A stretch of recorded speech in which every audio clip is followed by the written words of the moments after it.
What's up, kinfolk? Welcome to the number one ranked show. I am your host, RJ Young. Thank you for watching on the Fox Sports app, YouTube, or listening wherever you get your podcast.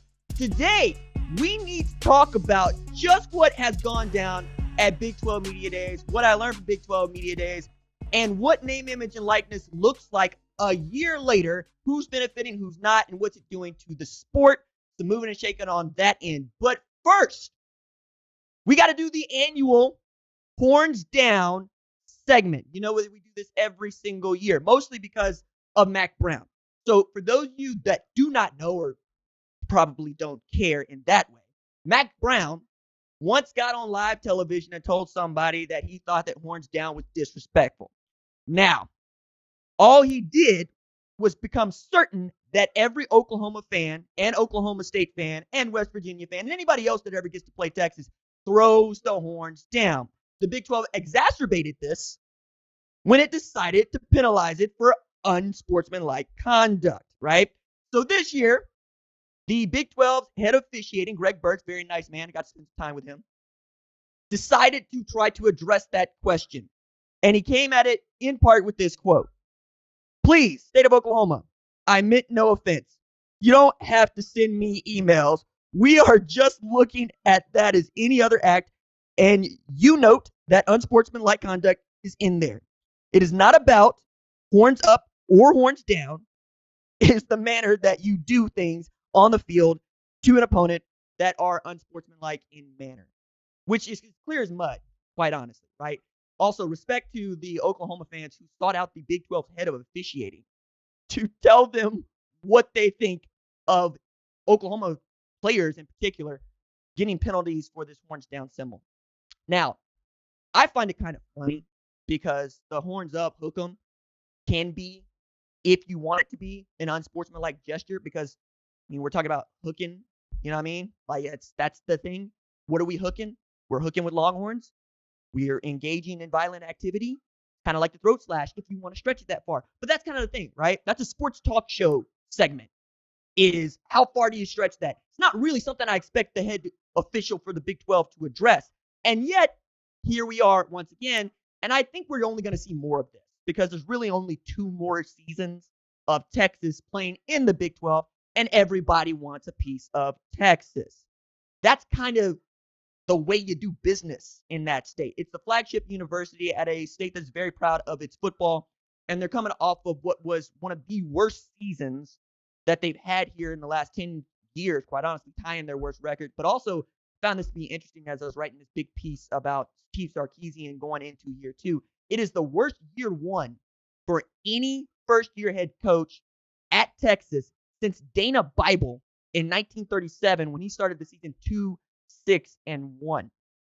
What I'm saying is, if Texas wants to get some Texas against the world shirts, like Ohio against the world or Oklahoma against the world, whomever you want to say is against the world, they'd be well within their rights to do that because everybody just wants a piece of them. I also think that it's interesting that Steve Sarkisian is not necessarily rallying around everybody's against us, but that he is rallying around this idea of team chemistry. One of the things that I thought was illuminating that you can watch in our day 2 episode of Big 12 is Sarkisian going out of his way to say we made an emphasis as a team, as coaching staff, to really try to fundamentally get to know our players and demonstrate our vulnerability. I asked him to unpack that, and I got some really interesting stuff, but what I came out with was not vulnerability, it was humanities. So some of you understand that before I was blessed to do this job, I was going to school at Oklahoma State, earning a PhD in English, hoping to be an English professor with an emphasis on humanities, which is the study of culture, society, and people, right? I am renowned for just popping up with Shakespeare. Like, I do the mic checks and I do a Shakespearean monologue from time to time. It's a thing. It's an inside joke. But that's where I live. So to hear Steve Sarkisian say we are trying to employ these tactics and these tools that allow for the players to not just see me as their head coach, but as a person just like them is interesting to me. Because if Steve Sarkisian succeeds in demonstrating to his players that I'm a person, I'm not a head coach that sits in a tower somewhere with a megaphone yelling instruction at you, that I get frustrated, that I get sad, that I have things off the field that bother me, perhaps then they will be able to bring their off the field problems to him or even just talk about life with him. And I got to tell you, man, that is the sauce. Like I say a lot, and I will continue to say, I'm not the only person that does this show. And if you don't have a vested interest in the people that help you create the thing that is cool, it's probably going to suck. And I think Sark was really right to try to do this season because it didn't go well last year. They were so streaky, both offensively and defensively. They would blank Rice, right, and then give up 57 to Kansas, or they drop 70 on Texas Tech and then lose an overtime thriller to Oklahoma where they give up 50. Finding some equilibrium there probably helps you mitigate those lows, right? Perhaps those highs are still there, and that's what you want. But I'm always encouraged when I hear a head coach tell me, no, I've tried to really lean into my humanity and be less of the head coach at the University of Texas and more like their coach. Because if I can trust you, I can see you, you can see me. And then you get to go with my favorite axiom about any team sport, which is players win, coaches lose. And that's how it has to be. The kids have to be the people that benefit from this. They have to feel as if they have done something. And winning is a byproduct of doing things and exercising in a way that you are proud. Because if you play the kind of football that you're proud to play, you're probably going to win a bunch of football games. If you don't, you're probably going to lose a bunch of football games. Physically, I thought it was interesting that Steve Sarkisian pushed that we need to be thick in the middle and we need to be quick on the outside. THICC, in case you guys want to actually go there. But it's all about their offensive line, their defensive line. If they're pretty good on both sides of the line of scrimmage, they're going to be pretty good. But that's always been a problem for Texas. Like, they're going to lean a bunch on guys like Keandre Coburn this year, right? They're going to lean a bunch on sixth-year senior DeMarvion Overshown to lead that defense because they were embarrassed last year. It was Pete Kwiatkowski's first year. He's coming from Washington where he and Jimmy Lake had helped build a defense so renowned that nobody even checks the state of Washington when they heard the Huskies refer to themselves as Death Row. Now, I'm going to check them because you're from Seattle. We're plaid. Okay? Pull these Nirvana records. Don't come out here talking about Death Row. And then they're like, hey, but RJ, we really were. Like, you see Vito Vea out there? Yeah, he Death Row. Byron Murphy out there? Yeah, he Death Row. Taylor Rapp out there? Yeah, he Death Row. You can keep going. Trent McDuffie? Yeah, he Death Row. You can do that. That's what Pete Kwiatkowski was brought to Texas to do. But I think he's also in a great spot now because Steve Sarkisian also put another magic trick in that Gary Patterson is on the staff. Special assistant to the head coach is his title. Now, the reason I think that is a magic trick is there's still a statue of Gary Patterson at TCU, at Texas Christian. Okay? He went down south to the place that he used to really love to beat up, the University of Texas, to both be a sounding board for the head coach, Steve Sarkisian. Perhaps he has a blind spot that Gary Patterson can help him fill in because, as he said, head coaches see the game differently. And Pete Kwiatkowski gets the benefit of Gary Patterson's knowledge. He basically invented the 4-2-5 defense that many people use today. Jim Knowles at Ohio State's going to use it. He used it at Oklahoma State to put them in a position to beat Notre Dame in the Fiesta Bowl. It's a really great defense, and I really love the way that it's employed at Texas Christian. If they get some of that at Texas with the kind of athletes you can recruit there, they could be great. And Gary Patterson has become really good at identifying talent that, frankly, is overlooked. Like LJ Collier was a skinny dude from West Texas that he turned into a first-round pick at defensive end by putting him on a meal plan and saying, no, son, you don't play running back anymore. You play defensive end. Did that with guys like Ty Summers. Did that with guys like Jason Verrett, right? We can keep going. Tre'Davious Hodgson Tomlinson, right? That's another guy that was a Gary Patterson find. Also cousin to, I believe, LaDainian Tomlinson, who is Texas Christian legend, the best Texas Christian player of all time. Sammy Baugh fans, fight me. I think all of that is going to work in Texas' favor. Now, I'm also the guy that's already out here going, I think Texas is going to be good. If you will, that Texas is back. But I will admit, there's still those questions on the offensive line. And Steve Sarkisian made the point, 57 of our 85 scholarship players are underclassmen. We're going to ask a lot of young guys to really lead us forward. But you got Bijan Robinson back there. Quinn Ewers is probably going to be the starter. Maybe it's Hudson Card, but you're probably going to need both. You're going to be outstanding at wide receiver. If you can keep a lid on the defense with Gary Patterson helping Pete Kwiatkowski draw up what it's supposed to look like, you're going to be pretty doggone good. Another thing I really enjoyed at Big 12 Media Days. This was also part of our day one episode, is Venables and just how he decided to bring himself, I should say, to Big 12 Media Days.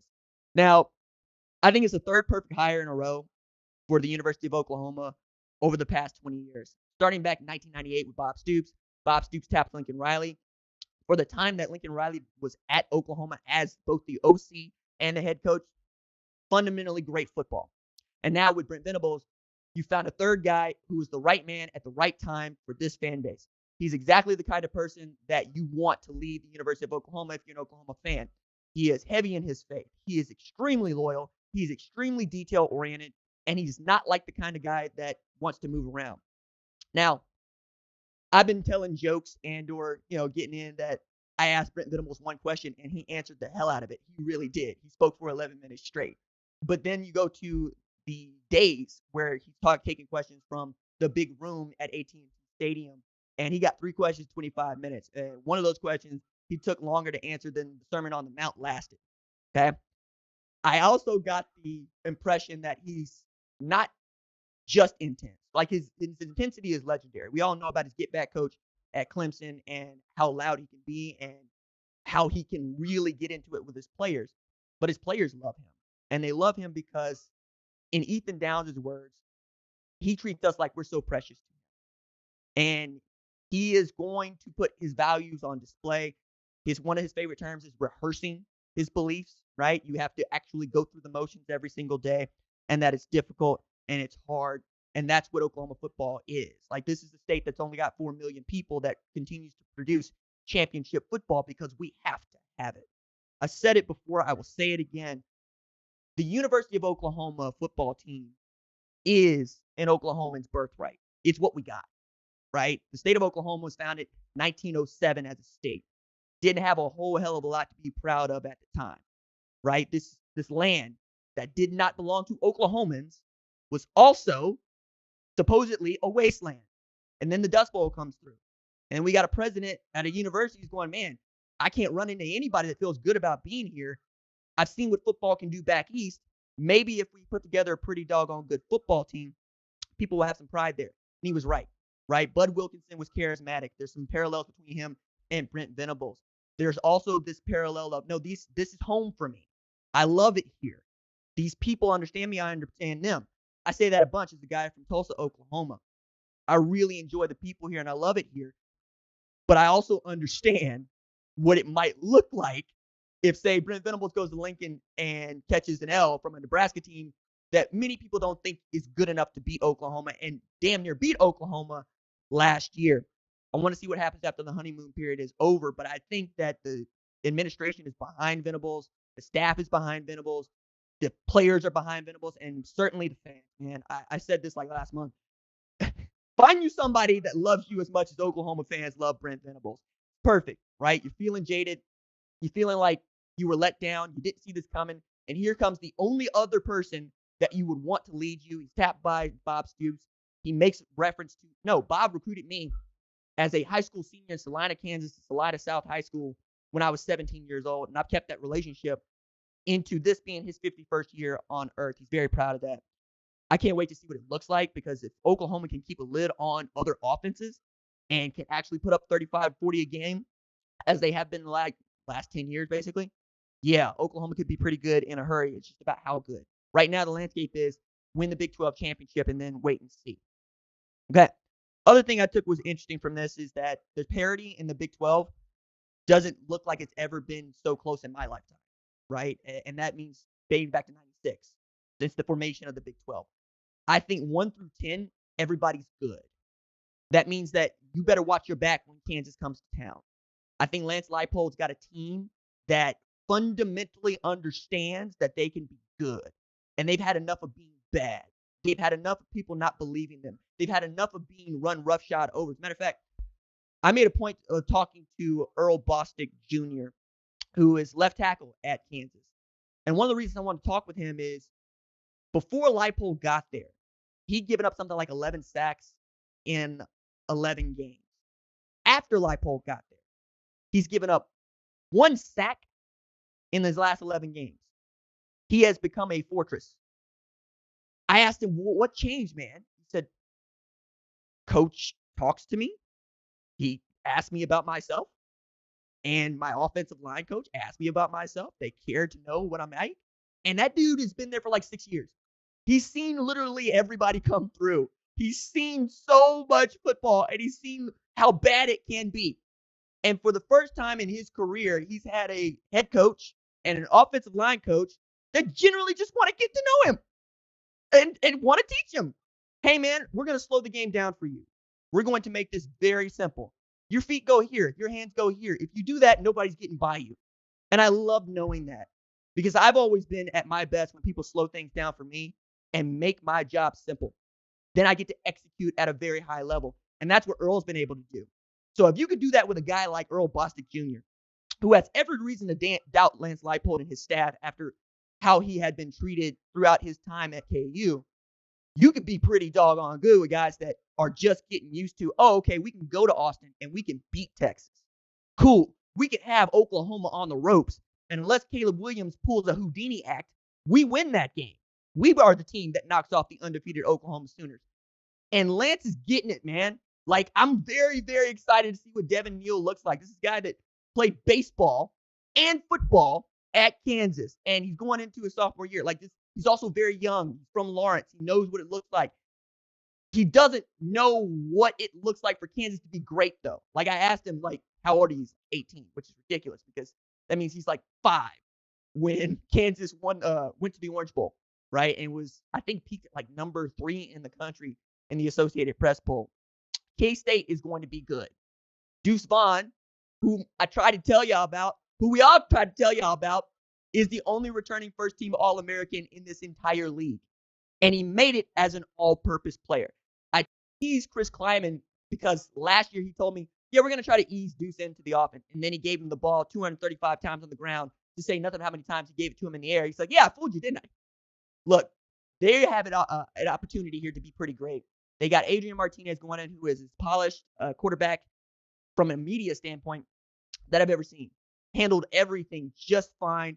Participated in the interview. Wanted to discuss himself and Kansas State. Wanted to represent Kansas State in the right way, to use coaching parlance, which is to say with respect, with reverence to Nebraska, and with an understanding that, yeah, Kansas State has an expectation of not just beating Oklahoma, which they can do, winning the Big 12 championship.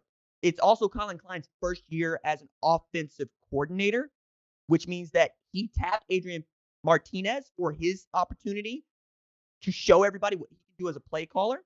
And Kleiman went out of his way to say, look, I told him that this is an opportunity for you when they played LSU in the bowl game last year. But he also said after they won that game, hey, man, that job was always yours. I just wanted to see. I just want to see what you would do with that. And you did it in a way that I can respect. He didn't become overbearing. He didn't choose to tell everybody this is his job. He just went out there and called a great football game. And Deuce went off, right? Now you got all of that coming back. You got guys that understand what it means to play K-State football. And I think they're going to surprise some people. And it's also at the top that Baylor, defending champ, they're going to have a new starting quarterback. We'll see what Blake Shapen can do, right? They're also going to turn over on the defense, which means that guys like Dylan Doyle and Bryson Jackson are going to have to step up in a very real way. Like losing Jalen Petrie off that team is a very big deal. But you added guys like Jackson Player, who I think was the second best player on that 2020 Tulsa team where Zaven Collins won Defensive Player of the Year, right? Like he's that good. And then you have Dave Aranda, who knows just what it means to be vulnerable to his players. Matter of fact, kept thinking about when Steve Sarkisian is talking about being vulnerable, that this is what Dave Aranda does. Because he told me, look, all you can do is be yourself and be authentic and try to do it consistently every day, because you're going to have kids that look back at you and say, I don't believe a word you're saying. I've seen people come through, they leave me or they let me down. And your job as the head coach is to be that same dude no matter what goes down. If you're a mean cuss, be the same mean cuss with everybody you meet. If you're going to be the philosopher football coach, be the philosopher football coach. I really love talking with Dave Aranda because I learn more about him than I do about his defense every single time. I also think that Oklahoma State's got an opportunity here, but they're going to have to figure it out real quick with Derek Mason. If that defense is anything like it was last year and Spencer Sanders can actually hold on to the football and not give it away, yeah, they could be staring at their first opportunity to be invited to the college football playoff in their history. Could be very cool. Like, as Granny Clump once said, you'll walk over in the Big 12, but you'll limp back. Okay? Nobody in here is going to give it to you. It's not going to be easy in this league for the first time in a very long time, quite honestly. I mean, we would look at Kansas and be like, okay, that's a W. Or we would look at K-State in flux and say, okay, that's a W. Or Baylor in flux and say, that's a W. You can't do that this year, at least in the preseason. I'm very excited about that. I want to see more parity in college football. I'm not one of the guys that just want to see everybody end up with Alabama and Ohio State, even if that's what we're going to end up with. I would like to see competitive football played. Okay, from that, I want to talk a little bit about name, image, and likeness and how this is playing out in real time. So laying this out, this time last year, the Supreme Court had just ruled in Alston v. NCAA that you couldn't limit the kind of extracurricular benefits that an athlete could get. And then we had the NCAA say, cool, we're going to allow name, image, and likeness to be monetized. So what does that mean? So we'll start with the Big 12 and work to the SEC as SEC media days are over at the time that you're seeing this, but some news came out.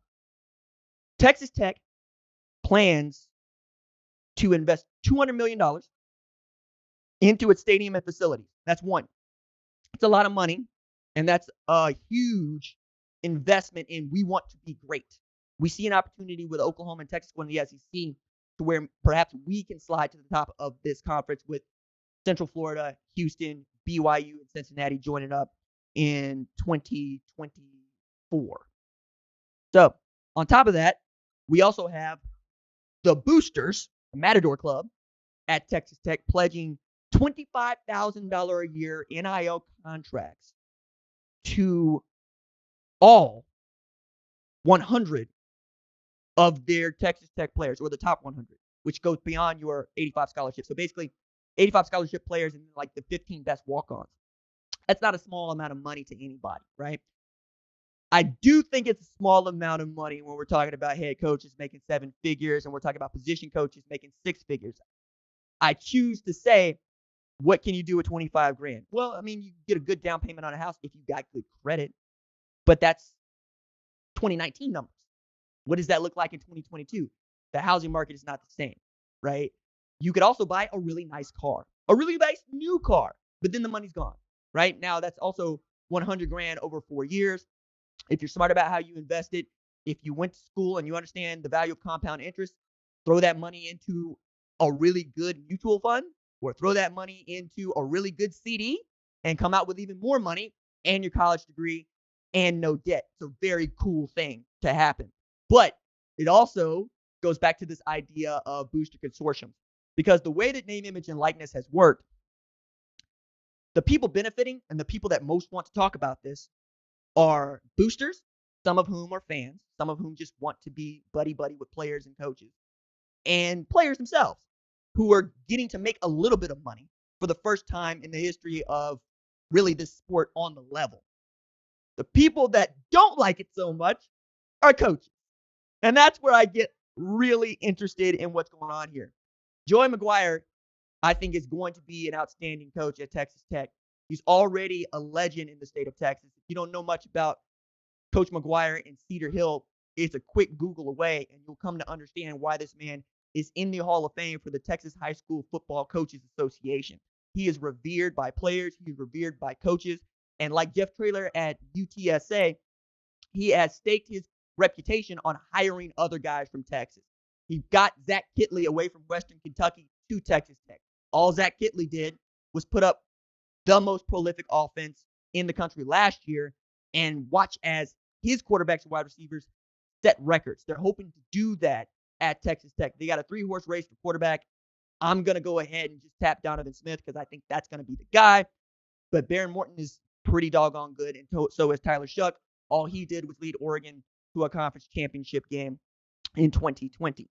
Now, on top of that going on in the Big 12, and they're not going to be the last group of boosters to do that in this league, we've also heard how loud name, image, and likeness money has gotten in the SEC. I thought Kirby Smart really identified 2 things that have to take place. Okay. One is your players have to get paid. Okay. 95 players on his UGA roster have NIL deals of some sort. That's according to him. Now, this is also a man who's at SEC Media Days and then took a private jet to the Texas High School Football Coaches Association meeting so that he could talk to those coaches. That is how important a constituency those men are. That's a $35,000 expenditure for a flight there and a flight back to get back to SEC Media Days. So don't come at me with you saying you don't think that, or don't come at me saying that's too much money for players. If we can spend $35,000 on Kirby Smart to fly to a coaches convention, we can put a little money into the pockets of these players. Now, in a question and answer portion of that session that he held with those coaches in Texas, San Antonio, he was asked, do you ever get tired of talking about name, image, and likeness? And his quote is, hell yeah, and all y'all are tired about hearing that expletive too. And I'm sure that got a raucous applause and a loud ovation because I'm like you in this. I'm a fan of football, and I want to see people taken care of, and I want to see them make money. But I don't particularly care about where the money's coming from as long as it's getting to people that are actually working in the field, and by that I mean labor intensive, coaches and players. I think you share a lot of this responsibility, and I think you should be paid appropriately. I think that the salaries for players, in some cases, like quarterbacks that are Heisman candidates, should be on par with the coaches, not unlike the NFL. But I'm in the minority there. And when it comes to playing football, cool. We're still recruiting. And Georgia still has an unfair advantage compared to, say, Miami of Ohio because their budget's that much larger because they're the flagship university in Georgia. But that's not what we talk about. What we talk about is people getting really upset that an 18-year-old can make money. And that includes Kirby Smart. I'm going to read this long quote because I think it's important and I want to give Kirby his full context here before I tell you what I think about it. It's unfortunate that it slid the way it did because I was one of the biggest advocates that the name, image, and likeness rule needed to be in place. Look, it is not for everybody. Everybody's not going to make the same amount of money from it. You're going to have different pay scales for different guys. I can accept that. What I can't accept is young men getting $10,000 a month for 4 years or 3 years of college. That's $120,000 a year. What do you think he's doing with that? Is that actually going to make him more successful in life? Because I promise you, if you handed me $10,000 a month my freshman year of college, I probably wouldn't be where I am today. I believe that. Okay, so there's a lot there. To say I disagree is just a little too narrow. Okay, or broad. It's not narrow enough. It's too broad. I know what I would have done with $10,000 a month.